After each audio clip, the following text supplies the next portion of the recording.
दोस्तों, आज की कहानी है ननद जी आपने प्रॉपर्टी में से तो हिस्सा ले लिया, ससुर जी की सेवा में हिस्सा क्यों नहीं ले रही। दोस्तों, कहानी शुरू करने से पहले अगर आपने चैनल को सब्सक्राइब नहीं किया हो तो कर लीजिए ताकि आपके पास पहुंच सके और नया वीडियो। तंग आ गई हूँ मैं आपके पिता से, औरत हो तो सेवा कर भी दे, पर वो ससुर है, अब क्या मैं उनके रोजमर्रा के काम भी करवाऊँ। हर रोज की यही समस्या हो गई। आप उन्हें डायपर पहना कर जाते और वह उसे निकाल देते, बाद में हर आधे घंटे में मुझे आवाज लगाते कि मुझे बाथरूम जाना। इतने लंबे चौड़े आदमी को मैं कैसे संभाल पाऊंगी, आप ही बताओ। उनके अलावा घर के और भी काम होते हैं कि नहीं, अब ये सब मुझसे नहीं हो पाएगा। कल्पना अपने पति नवीन से कहती है, नवीन बोले, मैं तुम्हारी परेशानी समझ सकता हूँ, पर तुम ये भी तो देखो, पापा जानबूझकर ये सब नहीं करते। कुछ तो परेशानी होती होगी कि वह बार बार डायपर खोल देते। रुको तो मैं उनसे बात करता हूँ, मैं भी अब थक गया हूँ। ऑफिस जाने से पहले उनका सारा काम करवा और ऑफिस से थक कर आता हूँ और फिर से वही सब। जिंदगी में कोई नई बात रही नहीं गई है, मैं भी उब गया हूँ। नवीन बिना कपड़े बदले हुए अपने पिता मनोहर बाबू के कमरे में गया। मनोहर बाबू अब बिस्तर से बस रोजमर्रा के काम के लिए ही उठते थे, उसके अलावा पूरे दिन वह बिस्तर पर ही रहते थे। जैसे ही बेटे को देखे उनके चेहरे पर मुस्कान आ गया। बेटा, तुम भी सोचते होंगे कि बाप ने जितना किया नहीं उससे ज्यादा मुझसे करवा रहा, अब क्या करूं। जैसे इंसान का धन दौलत चला जाता, पता नहीं ये बुढ़ापा क्यों नहीं जाता है।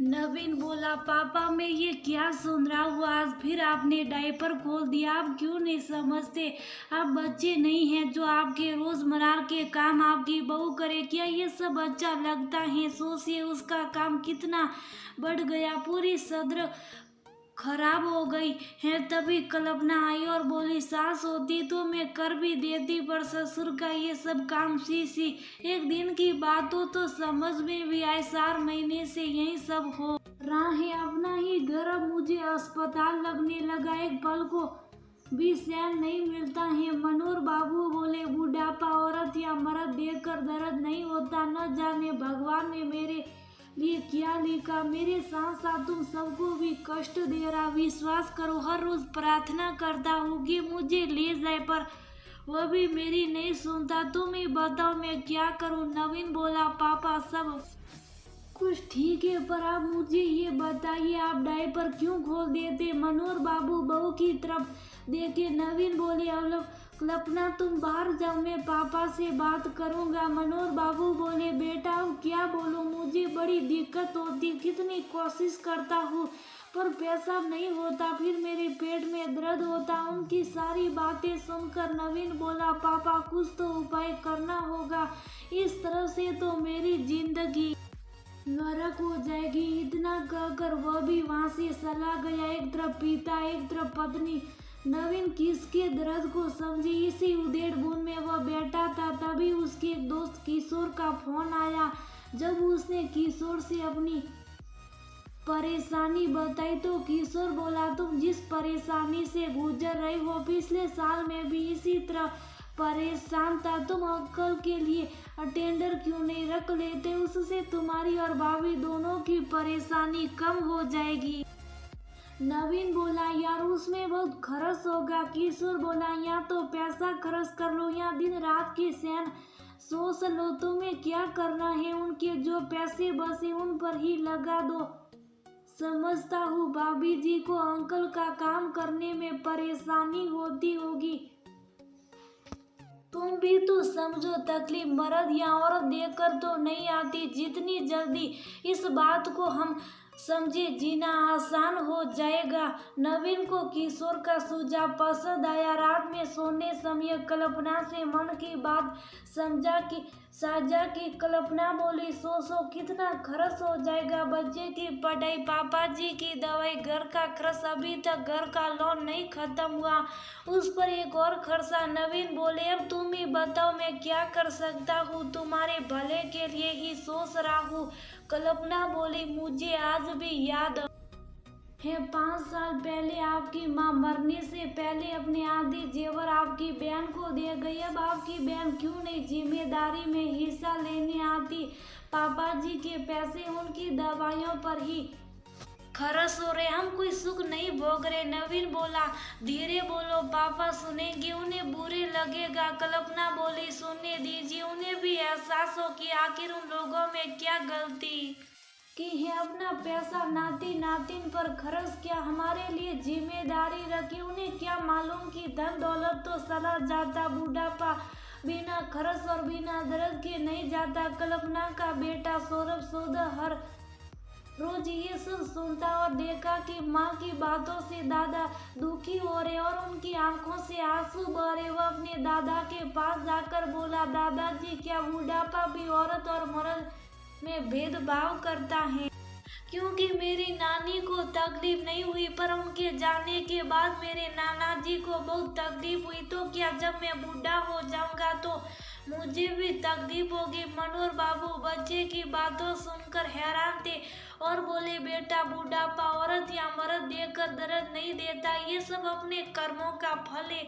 तुम अच्छे कर्म करते रहो, अपने माता पिता की सेवा करना इससे बड़ा पुण्य और कुछ नहीं होता। चाहे वह तुम्हारा पिता हो या माँ, दोनों के लिए मन में उतना ही प्यार रखना, क्योंकि जब शरीर रहता है तब लोग प्यार करते, जब शरीर गिरने लगता है तो बच्चों को माँ बाप बोझ लगने लगते। उनकी कुछ बातें सौरभ को समझ में आई, कुछ बात मन में सवाल बनकर रह गए। कुछ रोज बाद नवीन ऑफिस के लिए निकल रहे थे, तभी मनोहर बाबू ने आवाज लगाई। नवीन बोला, बताइए पापा, अब क्या दिक्कत है? मनोहर बाबू बोले, बेटा, मुझे नींद की दवाई दे दो ताकि मैं डायपर पहन के सोया रहूं और बहू को मेरी वजह से परेशानी ना हो। नवीन बोला, पापा, इसकी कोई ज़रूरत नहीं, मैंने आज अस्पताल से एक आदमी को बुलवाया है जो दिन भर आपके साथ रहेगा। आपको जो परेशानी हो उससे बताइएगा, अब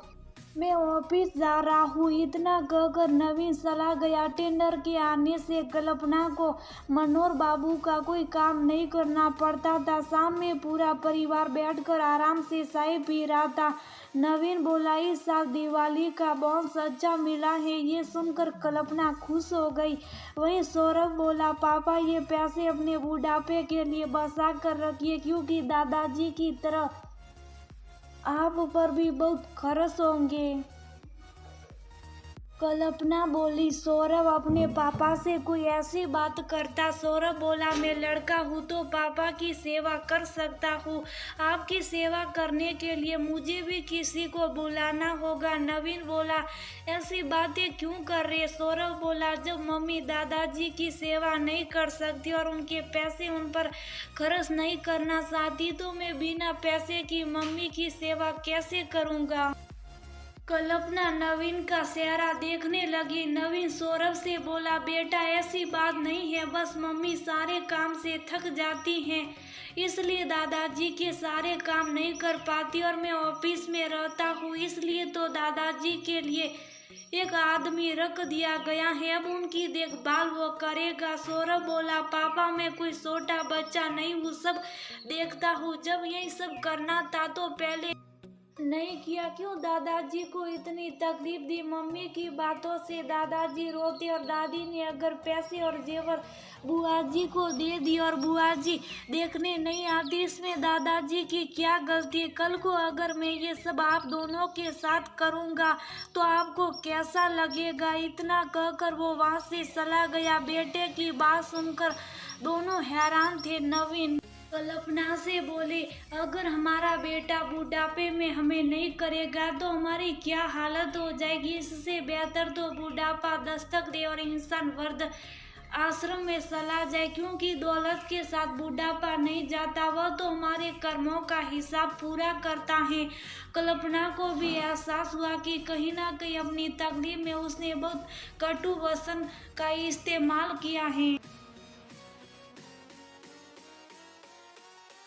नारी तब ममता का दूसरा रूप होता। तो अगले दिन से अटेंडर के रहते हुए भी कल्पना मनोहर बाबू को समय देती थी। उनके खाने पीने का वह खुद ख्याल रखती थी, क्योंकि अब उसका काम कम हो गया था। मनोहर बाबू कहते, बहू मेरी वजह से तुम परेशान हो रही हो, ईश्वर से प्रार्थना करो वह मुझे ले जाए। कल्पना हाथ जोड़कर मनोहर माफ कर दीजिए, जितने कठोर वचन मैंने आपसे कहे, कल को वहीं अगर मेरा बेटा कहेगा तो मुझे कितनी तकलीफ होगी। मैं अपनी हर बात के लिए क्षमा प्राप्ति हुआ। आज समझ में आता है कि मेरे पिता को ये अपनापन नहीं मिला होगा तो उन्हें किस तरह से गुजरना पड़ा होगा। और वह रोने लगी। उस हालत में भी मनोहर बाबू बहू को सांत्वना दे रहे थे। बहू, बुढ़ापे का दर्द औरत यहाँ मर्द देकर नहीं आता, ये तो जन्मों के कर्म से जुड़ा होता, जो हर इंसान को भोगना ही पड़ता है। ईश्वर करे इस घर के सारे दर्द मुझे दे दे, मेरे जाने के बाद मेरे बच्चों को कोई दर्द